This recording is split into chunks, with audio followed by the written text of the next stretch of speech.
ابراہیم تراورے 14 مارچ 1988 کو مغربی برکینیا فاسو کے قبضے میں پیدا ہوئے۔ انہوں نے یونیورسٹی آف اوگاڈو سے جیولوجی میں تعلیم حاصل کی اور 2010 میں فوج میں شمولیت اختیار کی۔ انہوں نے مراکش میں اینٹی ایئر کرافٹ ٹریننگ حاصل کی اور بعد ازاں شمالی برکینیا فاسو میں تعینات ہوئے۔ 2018 میں وہ اقوام متحدہ کے امن مشن کے تحت مالی میں خدمات انجام دیتے رہے۔ 2020 میں انہیں کیپٹن کے عہدے پر ترقی دی گئی۔ انہوں نے دہشت گردی کے خلاف کئی اہم آپریشن میں حصہ لیا، جن میں 2019 کا اوٹاپاونو آپریشن شامل ہے۔ ستمبر 2022 میں ابراہیم نے عبوری صدر پال ہنری سنکودیا کو معزول کر کے اقتدار سنبھالا۔ انہوں نے PMSR یعنی patriotic movement for safeguard and restriction کے سربراہ کی حیثیت سے ملک کی قیادت سنبھالی۔ ان کی عمر کے وقت وہ دنیا کے سب سے کم عمر سربراہان میں شامل تھے۔ ابراہیم نے دہشت گردی کے خلاف سخت اقدامات کیے، جس کے نتیجے میں 2023 تک 69% علاقہ دوبارہ حکومتی کنٹرول میں آ گیا۔ انہوں نے والنٹیئرز کی تعداد میں اضافہ کیا اور فوج کو جدید ساز و سامان فراہم کیا۔ ان اقدامات سے تقریباً 1,92,000 بے گھر افراد اپنے گھروں کو واپس لوٹنے میں کامیاب ہوئے۔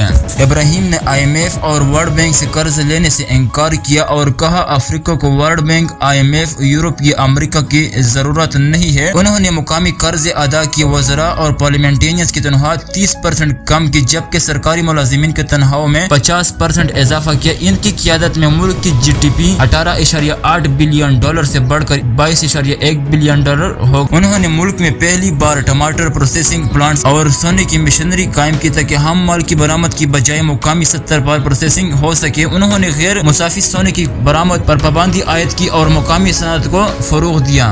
ابراہیم نے کسانوں کو 400 ٹریکٹر، 239 ٹریلرز، 710 موٹر پمپس اور 714 موٹر سائیکلیں فراہم کی۔ اس کے نتیجے میں ٹماٹر، باجرہ اور چاول کی پیداوار میں نمایاں اضافہ ہوا۔ انہوں نے 1000 سوشل ہاؤسنگ یونٹس کی تعمیر کا آغاز کیا تاکہ بے گھر افراد کو رہائش فراہم کی جا سکے۔ یہ منصوبہ 2030 تک ہر شہری کو مناسب رہائش فراہم کرنے کا۔ ابراہیم نے فرانس کے ساتھ پرانے نوآبادیاتی معاہدے ختم کیے اور روس، ایران اور ترکی کے ساتھ نئے تعلقات قائم کیے۔ انہوں نے مالی اور نائجیریا کے ساتھ الائنس آف شیل اسٹیٹ کی بنیاد رکھی تاکہ خطے میں سلامتی اور ترقی کو فروغ دیا جا سکے۔ اگرچہ ابراہیم کی پالیسیز کو عوامی اہمیت حاصل ہے، لیکن ان کی حکومت پر انسانی حقوق کی خلاف ورزیوں، میڈیا پر پابندیوں اور جمہوری اداروں کی کمزوری کے الزامات بھی لگتے ہیں۔ دہشت گردی کے خلاف جنگ میں اب بھی ملک کے کچھ حصے کا حکومتی کنٹرول سے باہر ہے اور لاکھوں افراد بے گھر ہیں۔